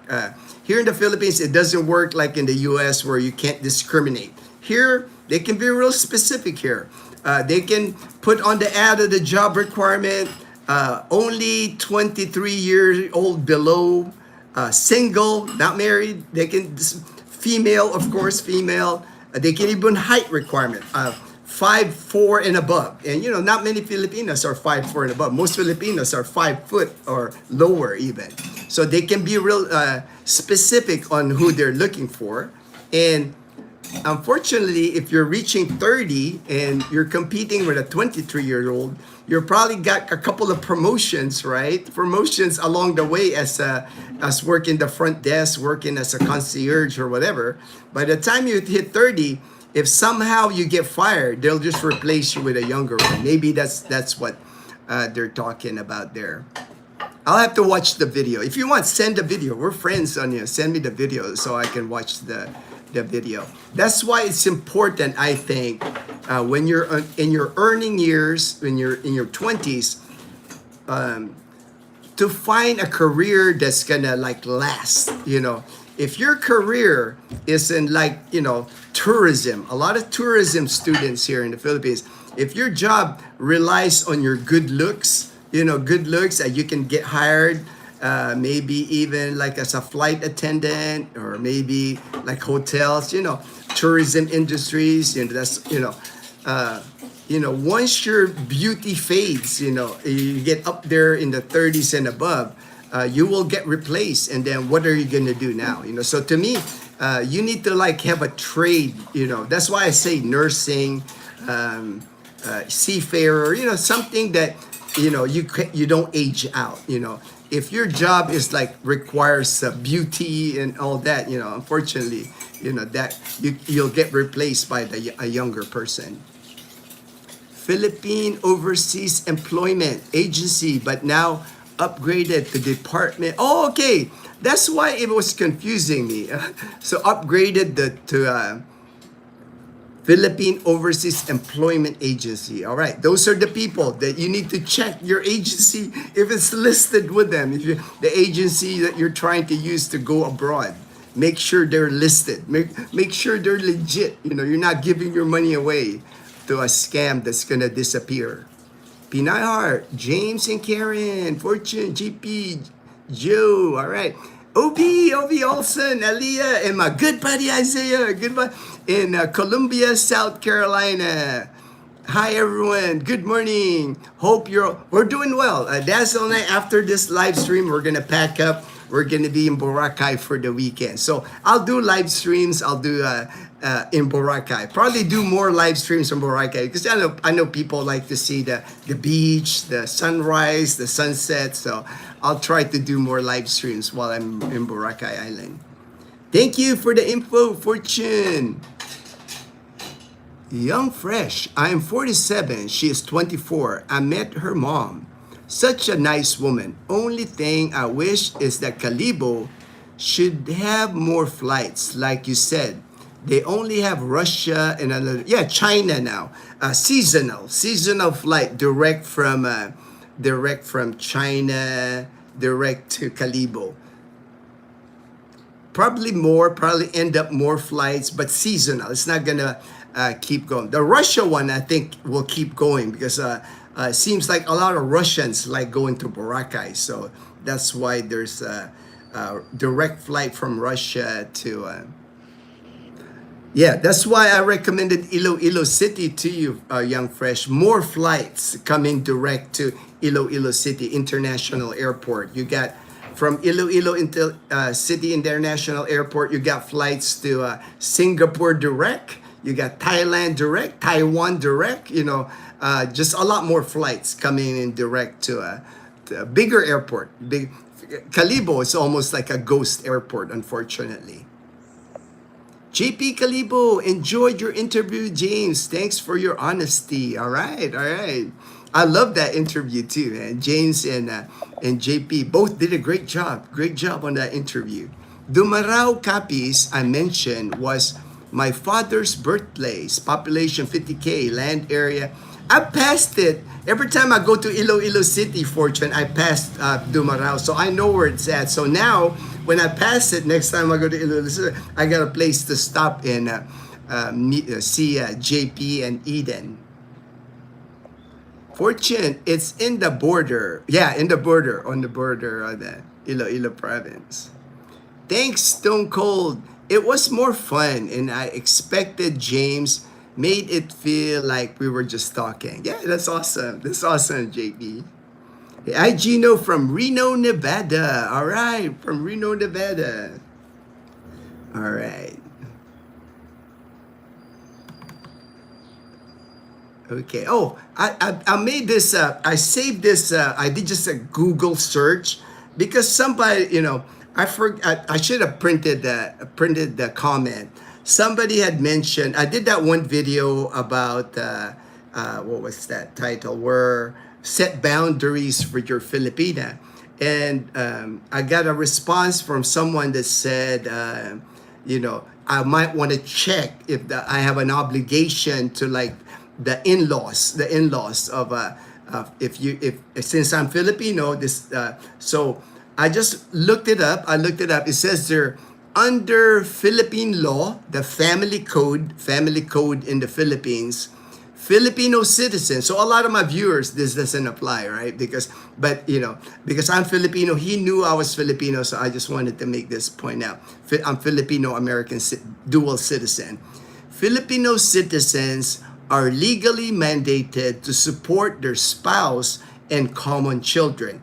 If dads don't have a kid, of course, I'm like obligated to take care of that. To me, that's like common sense, But there is no direct legal obligation to provide financial support to in-laws. So I don't know what he watched. I don't know where he found that information that if you're a Filipino citizen, you're obligated to take care of your in-laws. A lot of us do it, and Fortune's the same way, I'm sure, as our in-laws get older, we do it because it's our culture. It's out of respect, It's not about it's my obligation, a legal obligation. I do not have a legal obligation to take care of Dazzle's mom. That's why I just wanted to point that out to that gentleman that brought it up.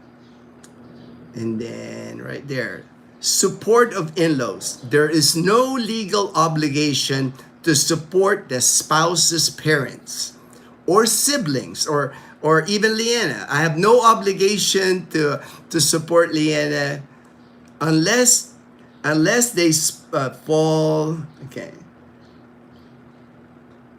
So basically, you're only even for a Filipino citizen, you're only obligated to care of your spouse and your own children. To me, that's almost common. I mean, there's people here that abandon their whole families, and never see them again and start another family. But that's another story. But I just wanted to bring that up because somebody had questioned me about that on that video. Yeah, right here it says, a Filipino citizen can voluntarily provide support, but it is not legally demanded by the spouse's family.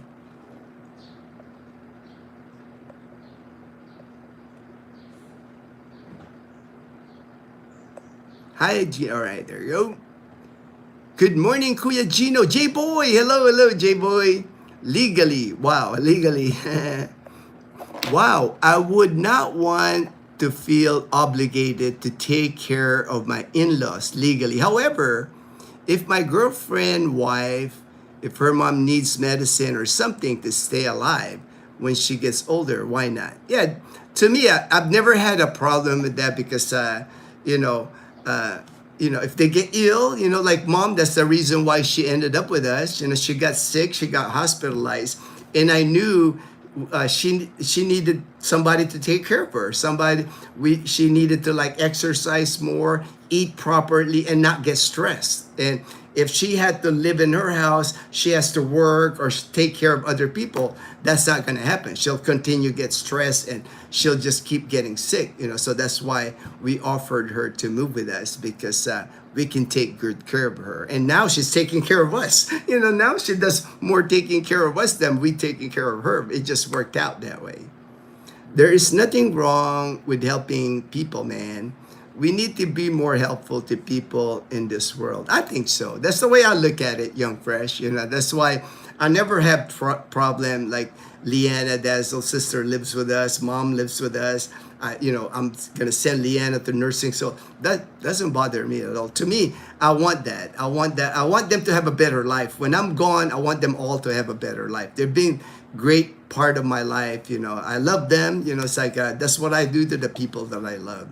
Not a hard choice. It's not like I'm obligated. I'm not obligated to do anything.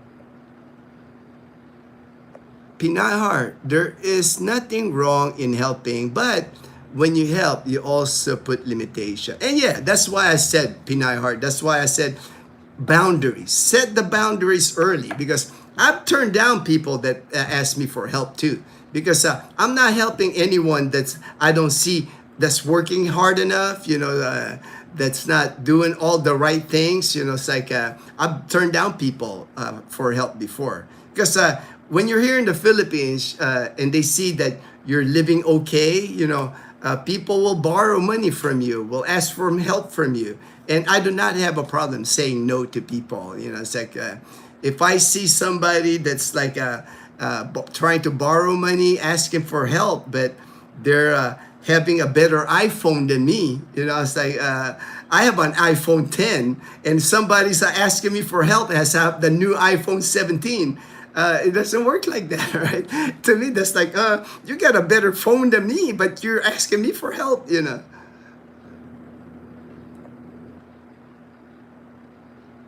You don't help to make them, oh yeah, that's never going to happen with me, Pinay Heart. At some point, we all have to make a decision on who we will helping financially. I think every human should strive to do that. Help each other, man. I know, right? For me, like for me, one of the things that I like that I've done in my life when I'm gone, we're all gonna be gone someday, some sooner than the others, right? But once I'm gone, I know Dazzle will have a better life, Leanna will have a better life, Miko, younger brother's graduated college, working now. At least I did something good to help, that cycle of poverty in their family. I think I've helped to at least remove that. They have better future. The next generation of Dazzle's family, Leanna's family, they're all gonna be better off than before they met me. So to me, that's enough. That's it. I'm happy that I was able to help them. My sister supported us. But when I finished college, then I got a job. She stopped supporting us. Yeah, that just makes sense, right? Like Leanna, it's like I plan on sending her to college, even when you work, help her to go abroad and everything. But once she start working abroad, she's gonna be making more money than my pension probably. J Boy, Pinay Heart, all right. JP, Angeli is a wonderful woman. The proof is in her daughters. Yeah, that's why for me, I never viewed her, as a burden or like I'm obligated. I'm blessed to have Angeli in my life, man. She takes good care of all of us. She spoils us, man. And you see, and JP, he's seen that how Angeli, how she spoils us. I helped my wife, she take care of her parents until they passed away. Father-in-law 2018, mother-in-law 2025. They rewarded us the house and lot where we stay. Gino has seen glimpses. Yeah, I've seen it where they were doing it. You guys were doing the repair of your garage. Right, JP? She raised them well, and she's a nice, soft-spoken lady. Oh yeah, man. Mom's good. I mean, the proof is in Daz and Leanna. You know, it's like not easy here in the Philippines to raise young women to be good people. You know, especially might be easier if you're well off, if you have money, but they didn't. You know, mom. You know, she was a masseuse for 20 years. You know. Not an easy job, become a masseuse in Boracay. You're working 16-hour days, 7 days a week. You don't get a day off when you're working massage in Boracay Island, you know. And seasonal work because off season, you know, less money to provide for your family. So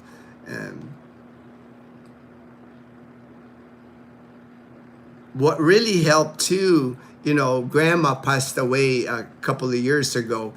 Grandma was there for Dazzle and Leanna and the kids too, because grandma was a big piece. Because here in the Philippines, that's happening now. It's a lot of families, you know, the mom and dad. That's a dynamic that's happening now. Both parents are working many hours to provide for their kids. You know, you need support, and a lot of times it's the grandparents providing that support. And that's the one thing good about family here in the Philippines. You're always going to have a family member that can assist, that can help. Your kid, you know, we don't have many daycares here. I don't even see a daycare in Calibo. So if, like, I have friends here, both mom and dad, they both work, you know, their kids, who's going to watch the kids, take them to school, help them with school. And it's usually like the grandparents that do that here. And that's a big part, I think, that of what makes the community work here, because of the grandparents. There's Dazzle. She's awake. She's awake. Is Kal-El awake, babe? Tulog. Yeah, Kal-El is sleeping. Kal-El is sleeping. Right. Right, GP. All right. Obi, good man, Fortune. I know turning down people is one of my big issues. Yeah, you'll have to learn. You'll have to learn, Olsen, that, you know, you have to turn down people, because that can get, you know, me, I never had problems turning down people. Usually I might do it. I've made mistakes. Don't get me wrong. I lend money to people that never paid me back. That's why I don't lend money anymore. But I only make the mistake once. You know, if a person does me wrong one time, that's it. You know, you're not gonna milk me for support. You know, it doesn't happen with me. I give most people, I give one chance. I'll help them maybe one time, but if I don't see good results with that transaction, you know, I cut you off. I'm sorry. You know, I have to cut you off, and I do that. You know, I have no problem cutting people off, even on YouTube. I don't have when I meet expats or subscribers and they did me wrong one time, I don't have a problem cutting people off, because I only want and need good people in my life. If I experience a bad experience with someone, I'll forgive you. I'll say, if you apologize, I'll forgive you. But unfortunately, I'm the kind of guy where I'll forgive you, but I'm not gonna be as good a friend as before. You know, it's like good advice, Pinay Heart. Hello, Panay Pasi. All right, Vaughn. Thanks, Captain Ron, Pinay Heart. Hello, Ubi. Going against poverty is a great legacy. Heart. My in-laws treated me well, like their own son. Actually, I am the older than 4 of their children, and Chi's siblings respect me, but I don't feel superior to them. It's only right I treat them well too. Yeah, you know, it's like that's why people here have good family relationships. It's all about respect. We are family. Vaughn, hello, Miss Jackie. We used the share the wealth card all the time as kids, playing the game of life. Fun learning game. Oh, okay. I never played that game. Share the wealth card. Playing game of life. I've never played that game of life.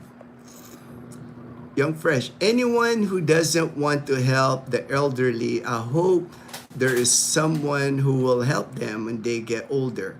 We all are going to get old one day. So be mindful. I know, right? It's like me, I never have to worry about that. And it's like, when I got sick, Dazzle and her family took care of me. And I know moving forward, I don't even think that. I know they will take good care of me. Better be skirt. Somebody gave me a flower. Oh, really? That's funny. Dazzle is showing me somebody gave Leanna these flowers. And Leanna's 12, so I might have to talk to Leanna about this. Another one. She got another one. She got two. She got 2 flowers. I have to talk to Leanna about that. What's going on here? Hi, Bon. Pinahart. We will all need someone to watch out. Sorry for being graphic. Oh yeah, definitely. It's like that's why I think a lot of people, realizing that, especially if you're in the U.S., you're Social Security age, and you don't have family. Unfortunately, there are people in that situation, right? They know that more likely they'll end up in a nursing home, and that's why people are coming to the Philippines in order to, even in your 60s, to meet a partner here, because it's possible here. It's possible. I don't think it's, if you're at that 50s, 60s, it's getting almost impossible to do that in America or in a developed nation. They don't, what I've seen is like people just have a better respect for the elderly here than in a developed nation. A lot of times, when you start aging, you're kind of like second-class citizens, unfortunately, in your country. Here, you go to the Philippines. There's that. So. Here in the Philippines, you come here in your 50s and 60s, you're a rich apam. You're a rich apam here. It's like you're not going to have a problem dating Filipina women here that are, you got to be careful. I'm not saying all of them's going to be good. Like I said many times, you have to meet the right Filipina, but at least there's a chance. There's a chance. And that Filipina will be loyal to you, will take care of you, It's at least a chance, at least a chance. Pinar, hi, Bon, Young Fresh. We will all need someone. Yeah. Perfect, Grant. Captain Ron, when I get there's our buddy Kal-El. Hey, Kal-El. He likes to lick me. Kal-El, oh baby. Oh, thank you, Kal-El. Thank you, Kal-El. Where's Kal-El? He's a handsome boy. He's a handsome boy. Hey, Kal-El. All right. You're daddy.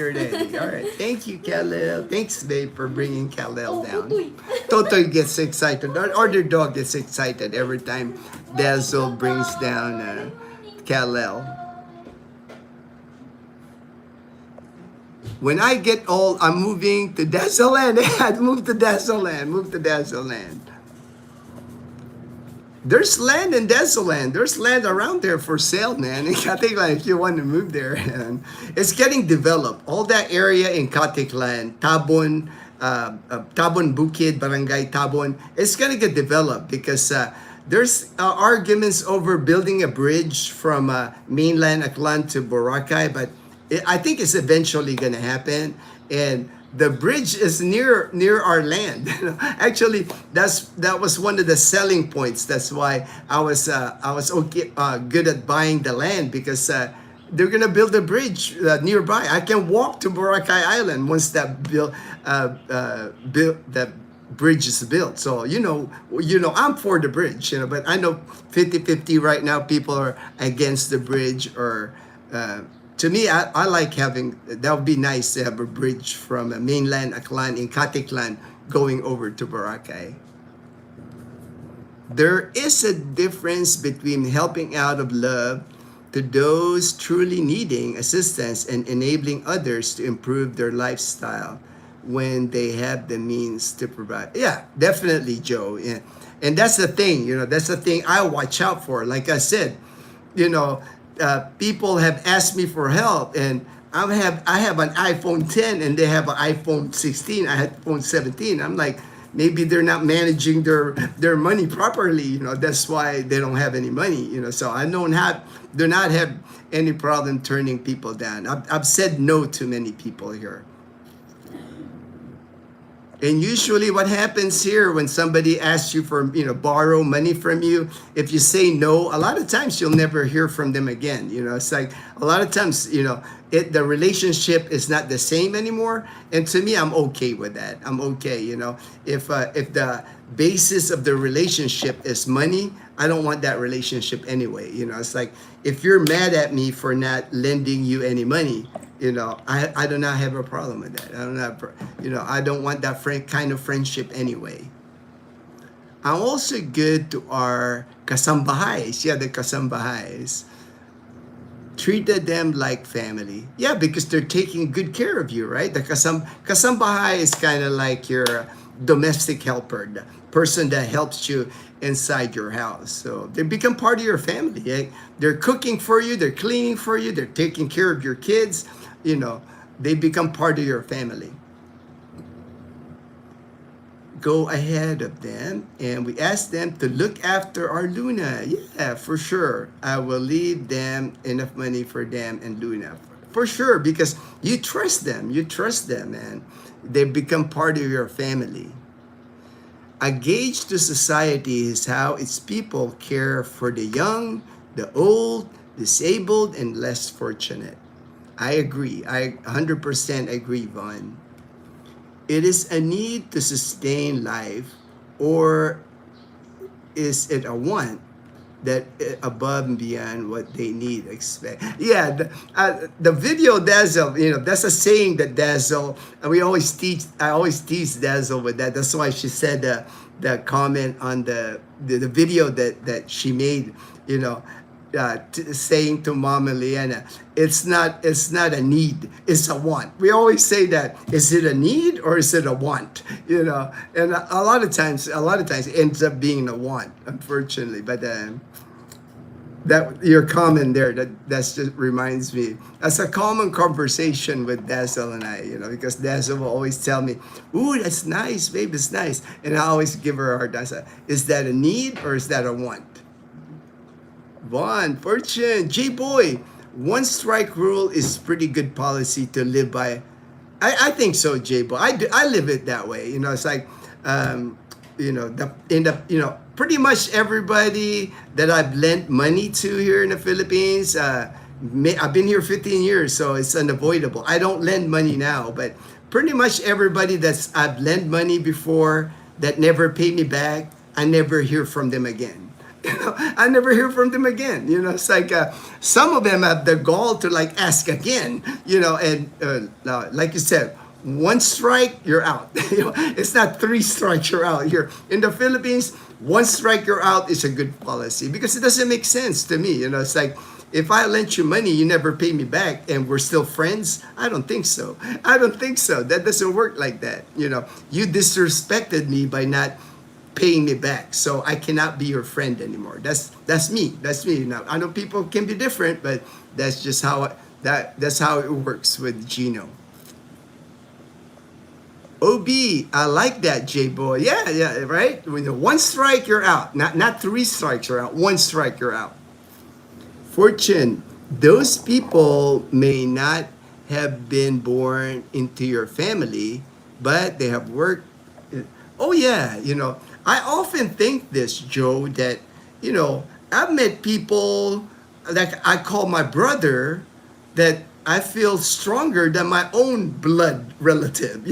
I have many friends that I call my brother, and I feel that they are like my family more than my blood relatives.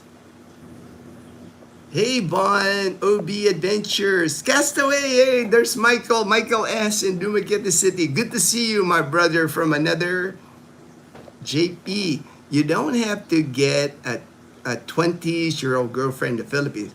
I'm 62 and my girlfriend is 46. There are fewer older Filipinas, but there are still plenty. I agree. There's plenty of Filipinas here that that we meet that we know. There's plenty of Filipinas that they're in their 40s and never married. There's many like that. It's not just you just see more. You just see maybe because of YouTube. You just see more couples here that the Filipina is in her 20s and it's an older expat. I mean, Michael C. I know Michael C. Rose is in her 40s and Michael is in early 60s. Same situation as JP, so you don't have to date somebody in their 20s. There are women here in their 30s and 40s. That's correct, Vaughn. The Australian persuasion, J-Boy. Hello, how are you? All right. Hakiro, boss.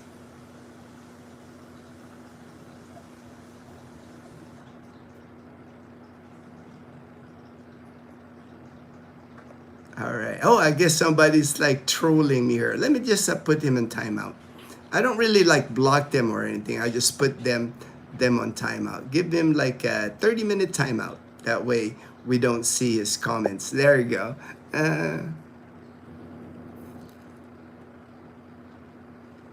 That's correct. All right. Fine. Fortune. Right, Joe. Last Tuesday was Chinese New Year holidays here. I brought them to Manila Zoo, R&R, lunch, resto. Nice day, man. Nice spend the holiday. Nice thing to spend. Ernest, morning, Captain Ron. How did you find her, JP? You must be a Superman fan, Cal. Oh yes, always been a Superman fan. Dazzle and I, one of our favorite TV series was Smallville. We watch every episode of Smallville, and that's why we named our dog Kal-El. It's a magnanimous name. Yeah, we love him already. Kal-El is awesome. He's 3.5 months, so we're careful right now. We don't let Totoy play with Kal-El. Kal-El is staying upstairs because Totoy, I walk Totoy in the street, and right now there's like a airborne virus. Totoy is like 10 years old, so Totoy is pretty strong. So Kal-El still got a weak immune system, so we'll keeping Kal-El upstairs until he gets all his vaccines. His 4th vaccine is gonna be March the 10th.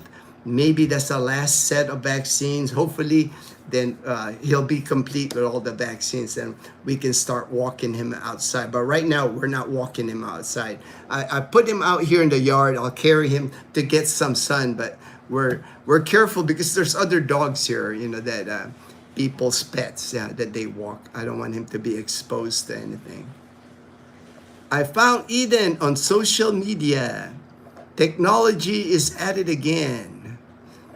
When you're a provider, the family will hold you in a high regard, and sometimes you also become mediator if there's a I think so, right? I think so, J-Boy.